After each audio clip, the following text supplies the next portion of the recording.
여러분 안녕하세요. 정가병의 쉬운 경제 이야기입니다. 여러분 오늘은 제가 좋아하는 시 하나 소개해 드릴게요. 이 정채봉의 시 첫마음이라는 시인데 일부 소개를 해드리면 이렇습니다.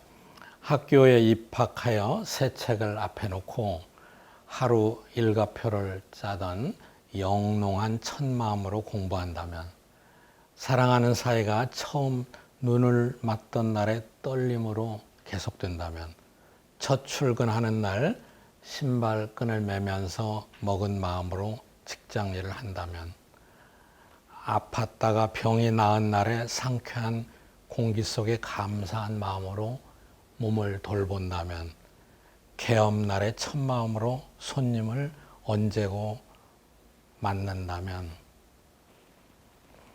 여러분 무슨 일이나 처음 경험하고 또 어떤 물건을 처음 갖게 되고 어디 안 가본 데를 처음 여행하고 그때 여러분 느끼는 감정이 어떠세요? 요즘 다 집콕이라고 하던가요? 사회적 정리 때문에 집안에만 계시는데 여행 가는 거 생각해 보죠. 여행을 어디 처음 갈 때하고 똑같은 데를 두 번 갈 때하고 어떠세요? 당연히 첫 번 갈 때가 훨씬 더 흥분하고 그렇잖아요. 요즘에는 뭐 첫사랑을 기억하는 순정파도 별로 없다고 얘기를 들었습니다만은 그래도 생각해 보세요. 사춘기 때 좋아하는 사람을 먼 눈발치로 보기만 해도 가슴이 설레이고, 그리고 또 손을 한번 처음 잡았을 때 느끼는 그 감정, 그 기쁨. 그래서 사람들은 그런 대로 다 첫사랑을 기억한다고 그래요. 실패로 끝난 첫사랑도 아픈 기억, 아픈 추억을 갖고 있는 것은 그만큼 사람들에게 어떤 큰 느낌, 감정을 주기 때문이 아니겠어요? 우리가 사람마다 정도의 차이는 있겠지만은 우리는 인간이라 어쩔 수 없는 것 같아요. 감정과 감각을 가진 사람이기 때문에 같은 경험을, 같은 것을 계속해서 소유하고 계속해서 반복할수록 점차 그 처음 느꼈던 어떤 감정, 어떤 기쁨, 어떤 슬픔, 이런 것들의 정도가 자꾸 낮아지죠. 자, 이걸 어떻게 경작하고 연관시킬 수 있을까요? 여러분, 사람들이 어떤 재화, 어떤 서비스, 이런 거를 처음 소유를 한다든가 서비스를 처음 받게 됐을 때 느끼는 행복, 느끼는 만족감, 느끼는 어떤 편안함, 어떤 희열, 좋은 표현을 여러분 다 쓰세요. 그렇기 때문에 여러분이 돈을 주고 재화를 사잖아요. 경제학에서는 재화라고 하는데 영어로 재화는요, good입니다. G-O-O-D-S. good이 뭐예요? 좋은 거잖아요.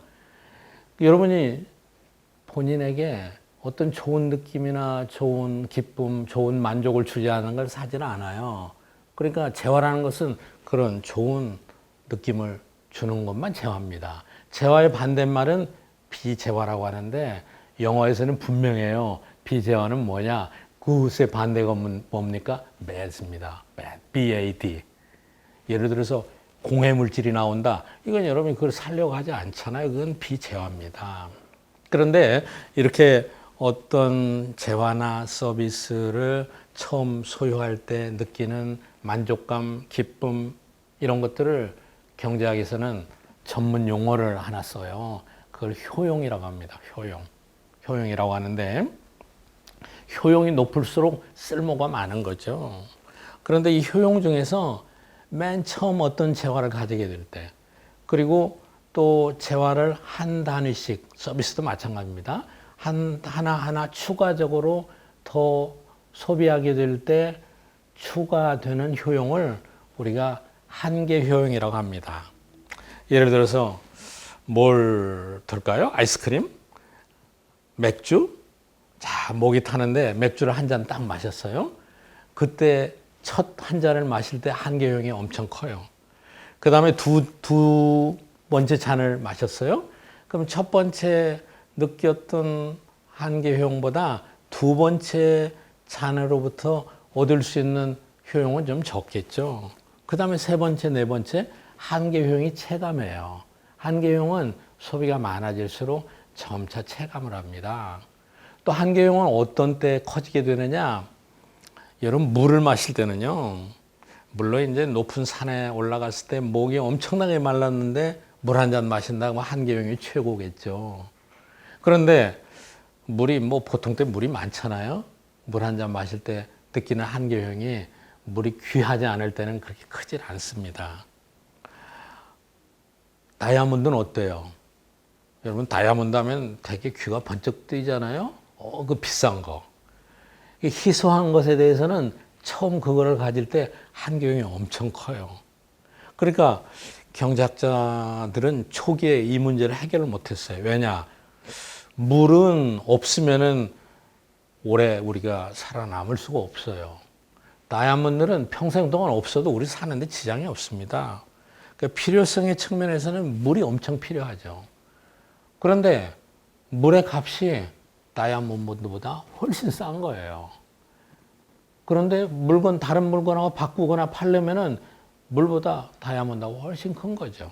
그러니까 다이아몬드는 교환 가치는 엄청 크고, 그 다음에 우리 일상에 필요한 기준에서 볼 때 필요 가치는 적은 거예요. 그런데 시장에서는 물보다 뭐가 비쌉니까? 다이아몬드가 비싼 거예요. 자, 그래서 이제 경제학자들이 그걸 발견하게 된 거예요. 역시 시장에서 가치가 크려면은 희소하고 한계형이 큰 것이 가치가 크다. 그 물보다 다이아몬드가 훨씬 큰 거예요. 그 가치의 핵심은, 가치의 원천은 바로 이 한계형에서 비롯된 것입니다. 희소하고 두 번째 경험하기 어려운 첫 번째 경험, 그것이 바로 높은 한계형을 말하는 것이고, 한계형이 높아야 바로 그 재화의 가치가 높다는 겁니다.